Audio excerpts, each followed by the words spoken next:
Hi friends, ಎಲ್ರಿಗೂ ನಮಸ್ಕಾರ. ಇವತ್ತು ಮನೆಯಲ್ಲಿ ಹೇಗೆ ಎಲೆಕೋಸಲ್ಲಿ ಗೋಬಿ ಮಾಡೋದು ಅಂತ ನೋಡ್ಕೊಬರೋಣ. ನಾನು ಒಂದು ಎಲೆಕೋಸನ್ನು ತೊಗೊಂಡಿದ್ದೀನಿ. ನಾನು ಒಂದು ಎಲೆಕೋಸು ತಗೊಂಡು ಸಣ್ಣಕ್ಕೆ ಕಟ್ ಮಾಡ್ಕೊಂಡಿದ್ದೀನಿ. ನೆಕ್ಸ್ಟು ಅದನ್ನ ಒಂದು ಬೌಲ್ಗೆ ಹಾಕ್ಕೊಂಡು 2 ಸ್ಪೂನ್ ಅಚ್ಕಾರದ ಪುಡಿ, 1 ಸ್ಪೂನ್ ಉಪ್ಪು, 1 ಬೌಲ್ ಕಾರ್ನ್ಫ್ಲೋರು, ಅದೇ ಬೌಲಲ್ಲಿ ಅಕ್ಕಿ ಹಿಟ್ಟು, ಅದೇ ಬೌಲಲ್ಲಿ ಮೈದಾ ಹಾಕ್ಕೊಂಡು ಸ್ವಲ್ಪ ಎಣ್ಣೆ ಹಾಕ್ಬಿಟ್ಟು ನೀಟಾಗಿ ಮಿಕ್ಸ್ ಮಾಡ್ಕೋಬೇಕು. ಮೈದಾ ಸ್ವಲ್ಪ ಜಾಸ್ತಿ ಹಾಕಿದ್ರೆ ಚೆನ್ನಾಗಿರುತ್ತೆ. ನೀಟಾಗಿ ಮಿಕ್ಸ್ ಮಾಡಿಕೊಂಡು ಸ್ವಲ್ಪ ನೀರು ಹಾಕ್ಕೊಂಡು ಮಿಕ್ಸ್ ಮಾಡ್ಕೋಬೇಕು. ಮಿಕ್ಸ್ ಮಾಡ್ಕೊಂಡು ನೀಟಾಗಿ ಅದನ್ನ ಪಕ್ಕದಲ್ಲೇ ಹಾಗೆ ಎಣ್ಣೆ ಕಾಯೋಕೆ ಇಟ್ಕೋಬೇಕು. ಎಣ್ಣೆ ಕಾದ್ರೆ ಹಾಗಾಗಿ ಗೋಬಿನ ತೆಗೆದು ಬಿಟ್ಕೋಬೋದು. ಈ ಹದದಲ್ಲಿದ್ದರೆ ಸಾಕು, ಜಾಸ್ತಿ ತೆಳ್ಳನೂ ಬೇಡ, ಜಾಸ್ತಿ ಗಟ್ಟಿನೂ ಬೇಡ. Next ಸಾಸ್ನ ready ಮಾಡ್ಕೊಳ್ಳೋದ. 1 ಬೌಲ್ಗೆ ಪಿಜ್ಜಾ ಸಾಸು, ಶುಂಠಿ ಬೆಳ್ಳುಳ್ಳಿ paste, red chilli sauce, green chilli sauce, ಅದೇ ಕಪ್ಪಲ್ಲಿ 2 ಸ್ಪೂನ್ ಮೈದಾ ಮತ್ತು ನೀರು ಹಾಕಿ ನೀಟಾಗಿ ಮಿಕ್ಸ್ ಮಾಡಿಕೊಂಡು ಸಾಸ್ ಒಳಗಡೆ ಹಾಕ್ಕೊಂಡು ನೀಟಾಗಿ ಮಿಕ್ಸ್ ಮಾಡ್ಕೊಳ್ಳೋದ. ಒಂದು ಗಂಟು ಇರಬಾರ್ದು, ಆ ಥರ ನೀಟಾಗಿ ಮಿಕ್ಸ್ ಮಾಡಬೇಕು. ಆಮೇಲೆ ಸ್ವಲ್ಪ ಅದಕ್ಕೆ ನೀರು ಹಾಕಿ ಮಿಕ್ಸ್ ಮಾಡಬೇಕು. ಸ್ವಲ್ಪ ಗಟ್ಟಿಗಿದೆ, ಸೊ ಅದಕ್ಕಾಗಿ ಸ್ವಲ್ಪ ನೀರು ಹಾಕೊಂಡು ಮಿಕ್ಸ್ ಮಾಡಿ ಸ್ವಲ್ಪ ಉಪ್ಪು ಹಾಕೊಂಡು ರುಚಿಗೆ ತಕ್ಕಷ್ಟು ಮಿಕ್ಸ್ ಮಾಡ್ಕೊಂಡು ನೆಕ್ಸ್ಟ್ ಎಣ್ಣೆ ಕಾದಿದೆ. ಇವಾಗ ನಾನು ಗೋಬಿ ಹಾಕೋತಾ ಇದ್ದೀನಿ. ಅತಿ ದಪ್ಪನೂ ಬೇಡ, ಅತಿ ಚಿಕ್ಕನೂ ಬೇಡ, ಮೀಡಿಯಮ್ ಆಗಿ ಗೋಬಿ ಹಾಕೋಬೇಕು. ಪಕ್ಕದಲ್ಲೇ ಹಾಕೋಬಾರ್ದು, ಸ್ವಲ್ಪ ದೂರ ಹಾಕೋಬೇಕು, ಇಲ್ಲಾಂದರೆ ಅಂಟ್ಕೊಬಿಡುತ್ತೆ.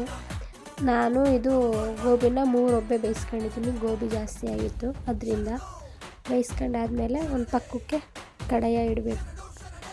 ಕಡಾಯನ್ನು ಕಾಯ್ಲಿಕ್ಕಿಟ್ಟು ಗೋಬಿನ ತಣ್ಣಗಾಗ್ಲಿಕ್ಕೆ ಬಿಡ್ತಾಯಿದ್ದೀನಿ. ಇದು ನಂದು 3ನೇ ಒಬ್ಬೆ ಗೋಬಿ ಬೇಯಿಸ್ತಾ ಇರೋದು. ನಾನು ಕ್ರಿಸ್ಪಿಯಾಗಿ ಬಂದಿತ್ತು. ಡ್ರೈ ಗೋಬಿ ತಿನ್ನಲಿಕ್ಕೂ ಕೂಡ ಚೆನ್ನಾಗಿತ್ತು. ಒಟ್ಟಿಗೆ ಎಲ್ಲ ಗೋಬಿನ ಬೇಯಿಸ್ಕೊಂಡು ಸೈಡ್ಗೆ ಎತ್ತಿಟ್ಕೋಬೇಕು. ಈಗ ಬಾಣಲಿ ಕಾಯ್ಲಿಕ್ಕೆ ಇಟ್ಟಿದ್ವಲ್ಲ, ಅದು ನೋಡೋಣ ಬನ್ನಿ. ಬಾಣಲಿ ಕಾಯಕ್ಕೆ ಇಟ್ಟ ಮೇಲೆ ನೆಕ್ಸ್ಟ್ ಸ್ವಲ್ಪ ಎಣ್ಣೆ ಹಾಕ್ಕೊಂಡು ಅದಕ್ಕೆ ಸ್ವಲ್ಪ ಆನಿಯನ್ ಹಾಕ್ಕೊಂಡು ಫ್ರೈ ಮಾಡ್ಕೋಬೇಕು. ಫ್ರೈ ಮಾಡ್ಕೊಂಡಿದ್ದ ನಂತರ ಅದು ಸ್ವಲ್ಪ ಹಸಿಯಾಗಿ ಇರಬೇಕು, ಜಾಸ್ತಿ ಫ್ರೈ ಮಾಡಬಾರ್ದು. ಈರುಳ್ಳಿ ಬೇಗ ಬೇಯಲಿಕ್ಕೆ ಅಂತೇಳಿ ಸ್ವಲ್ಪ ಉಪ್ಪು ಹಾಕೋತಾ ಇದ್ದೀನಿ. ಉಪ್ಪು ಹಾಕ್ಕೊಂಡಿದ್ದ ನಂತರ ನೀಟಾಗಿ ಮಿಕ್ಸ್ ಮಾಡ್ಕೊಂಡು ಸೋಯಾ ಸಾಸ್ ಹಾಕೋತಾ ಇದ್ದೀನಿ. ಸೋಯಾ ಸಾಸ್ ಹಾಕ್ಕೊಂಡು ನೀಟಾಗಿ ಮಿಕ್ಸ್ ಮಾಡ್ಕೊಂಡು ಆಗಲೇ ನಾವು ಪೇಸ್ಟ್ ಮಾಡ್ಕೊಂಡು ಇಟ್ಕೊಂಡಿದ್ವಲ್ಲ ಸಾಸ್ದೆಲ್ಲ, ಸಾಸ್ ಹಾಕ್ಕೊಂಡು ನೀಟಾಗಿ ಮಿಕ್ಸ್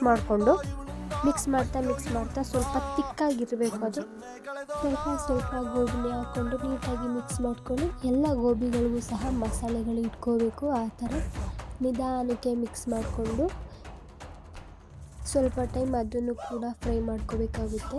ನೀಟಾಗಿ ಫ್ರೈ ಮಾಡ್ಕೊಳ್ಳಿ. ಎಲ್ಲದಕ್ಕೂ ಸಹ ಮಸಾಲೆಗಳು ಇಟ್ಕೋಬೇಕು.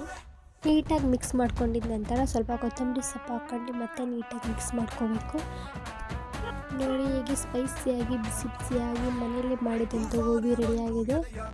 ಒಂದ್ಸಲ ಮನೇಲೇ ಟ್ರೈ ಮಾಡಿ ನೋಡಿ. Thank you.